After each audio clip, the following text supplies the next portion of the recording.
Number 1, உங்கள் முன்னாடி எவ்வளவு பேர் இருந்தாலும் சரி, நீங்கள் நிதானமாகவும் பயம் இல்லாமலையும் பேசுறதுக்கு கற்றுக்கொள்ளுங்கள்.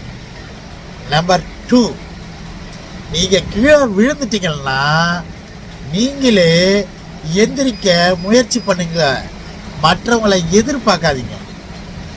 நம்பர் 3, நீங்கள் ஒரு தப்பு பண்ணிட்டீங்கன்னா அதை மறைக்கணும்னு நினைக்காதீங்க, தைரியமாக அந்த தப்பை ஒத்துக்கொள்ளுங்க.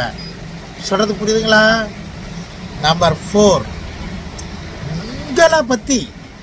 உங்களை பற்றி பலவிதமான கருத்துக்கள் பலர் பேசுகிறாங்கன்னா நீங்கள் வாழ்க்கையில் உயர்ந்துகிட்டே இருக்கீங்கன்னு அர்த்தம்.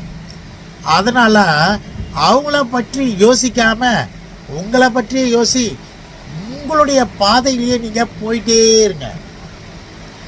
நம்பர் 5, உங்களை நம்பி யார் வந்தாங்களோ அவங்கள கடைசி வரையும் கைவிடாமல் அவங்களுக்கு ஆதரவாக இருங்க. நம்பிக்கை துரோகம் மட்டும் செஞ்சிடாதீங்க. இந்த 5 விஷயங்களையும் நீங்கள் கரெக்டாக பின்பற்றினீர்கள் என்றால் நீங்கள் வாழ்க்கையில் உயர்வீர்கள்.